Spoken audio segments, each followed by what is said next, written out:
from Ghana anytime for more than one reason. At least defeating the Black Stars was already a settled question.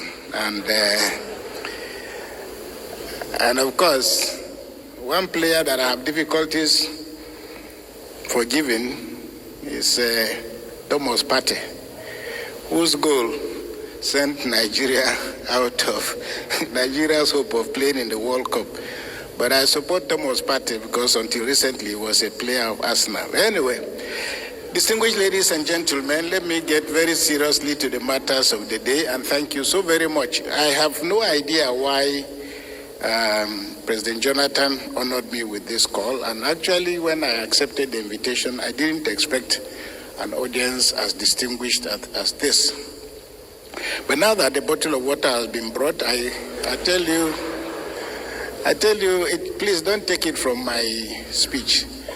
A young priest who was posted to a community where, drinking alcohol was literally a pastime.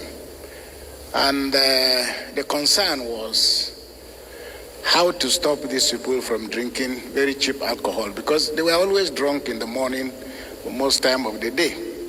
So a young medical doctor came to the parish and introduced himself to the parish priest, that he was a medical doctor. And the parish priest said, look, on Sunday, I will read the gospel, and instead of a sermon, I will sit down and you will speak to this congregation and find a way of giving them medical reasons why consuming alcohol is dangerous. Because I've tried everything to let them understand that drinking alcohol is not something God is happy with, but I haven't succeeded. So on Sunday, the medical doctor came to church, and after the reading of the gospel, the priest called on the medical doctor, who came, stood in front of the congregation, put out a table, 2 glasses, empty glasses, and then he took one glass, filled it up with a bottle of water, and took the other glass, filled it up with a bottle of a liquid that was the local gin that people were used to drinking. And then he brought out an earthworm and put the earthworm inside the bottle of water, and people were watching. They didn't know what it was all about, but they saw this earthworm wriggling in the water. And then he took out the earthworm and put it in the second bottle, and as it was wriggling, it died before it got to the bottom of the water. So the experiment was self-evident. But then, instead of the parish priest keeping quiet, he asked the congregation, now what do you think of this experiment? And obviously the man who was the chairman of the local alcohol drinking association looked at the priest and said, this experiment shows very clearly that the more alcohol you drink, the less chances you have of having hookworms in your stomach. You have chosen an intellectually stimulating theme in your Why Democracies Die. And it's very difficult for me to add to what the president of Ghana has already said and what most of the speakers here have had to say. My friend, Professor Julius Ihombere, who actually perhaps one of Africa's leading political scientists, should be standing here instead of the other side.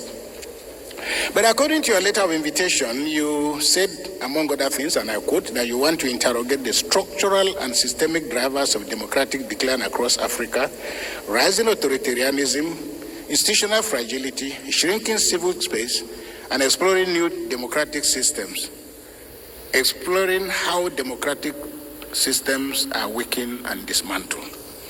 But let me make some clarifications to express my concerns before I proceed with my comments. I assume that my keynote address is meant to merely paint a wide brush to some of the thematic issues that I know that more distinguished scholars will be able to deal with, because I believe that they will do most of the heavy lifting. One, because of their experience, and two, because many people have more than just a theoretical experience and understanding of democracy, but a very practical one based on the fact that they've seen this, they've done that, and of course, the first people on the line here can speak to those issues. And only last week, President Goodluck Jonathan himself, about whom I will speak at the end of my paper, but he made the point, which caught the attention of many newspapers in Nigeria, about the politics of treachery and the kind of people who also were close to him, but again, sooner than later, he realized that in this game, there are very few favors that people give. But this is not unexpected, because whereas in other professions, if you want to be a priest, you go to training, you want to be a mechanic, you want to be a barber, every other thing, you want to be a shoe shiner and other things, you have to go and learn. And in many cases, you have to be given a certificate. Politics is the only system that you don't need training and you don't need a certificate. And I think this is what makes politics more dangerous in Africa, because it is an all-commerce game. But I'm a bit worried about the pessimism that is implied in your choice of theme, which is when you say how democracies die. Of course, if you say how democracies die and you invite a bishop, maybe I'm expected to officiate the funeral rites of democracy. But as you will hear from my paper and my presentation, I'm far more optimistic, and I also...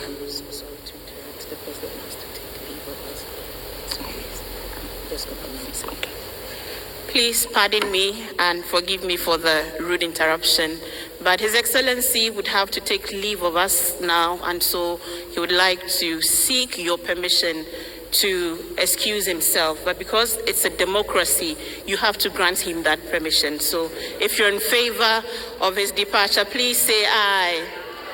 Mr. President, thank you very much for joining us, and we greatly appreciate your presence. I'm so sorry for that.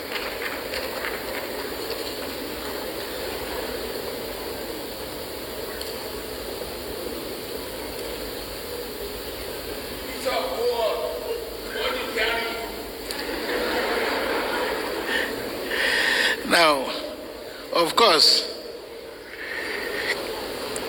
I make the point, and I will speak to the issue of if we say how democracies die, there is no laboratory yet for testing the efficacy of that claim. But of course, one might also make the point that, of course, there are variations in thematic perceptions, definition, and practice of democracy. And given the shades of contours and the landscape, the question we might need to ask is, which democracy are we really talking about? Because democracy, like music, has various genres of, more or less various themes, because jazz is not calypso, Ghanaian high life is not the same as Nigeria's juju music, hip-hop is not the same as pop, nor is it equal to reggae, funk is neither rock, nor is it jazz. Each of these musical genres elicits different emotional responses and talks to different audiences. Against this backdrop, we might pause and then ask the question, which democracy's death are we really forecasting? And is it the American type, is it the African type, is it the Asian variant, or is it claims that are made elsewhere? For example, the Chinese, many people think that the Chinese don't have a multi-party system. They do have a multi-party system, because the Communist Party is a party, but there are also other systems.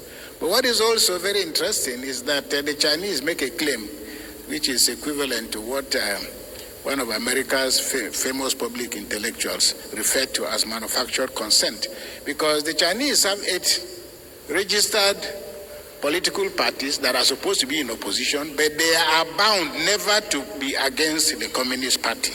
So yes, they exist. And you can claim that China practices multi-party democracy in the same way that we can say Uganda practices multi-party democracy, or Cameroon, or Rwanda. But in each and every one of these democracies that I've mentioned, you operationalize the concept of opposition at the risk of your life or at your own risk. So to be sure, Africa continues to wallow in a culture of self-deprecating, self-loathing, and self-flagellating lamentations, wondering when we shall ever catch up with the West. Using Western liberal democracy as our models will always leave us feeling that we're not like the Americans, and we're not like the British, and we're not like the Europeans, and therefore there must be something wrong with us. It is this patronizing self-righteousness that enabled President Obama to stand here in June 2012, and he said to the people of Ghana that Africa needs strong institutions, not strong men. Not unexpectedly, Obama received standing ovations, and yet no one bothered to ask President Obama whether there was a necessary contradiction between strong men and strong institutions, or whether weak men had ever built any institutions anywhere. Then as now, to me, President Obama's irritating pontification merely exploited the arrogant and condescending manner that Americans and Europeans have come to view Africa and its development, deliberately ignoring or sidestepping their complicated roles in the sabotaging of democracy across the world. For them, Africans still remain the white man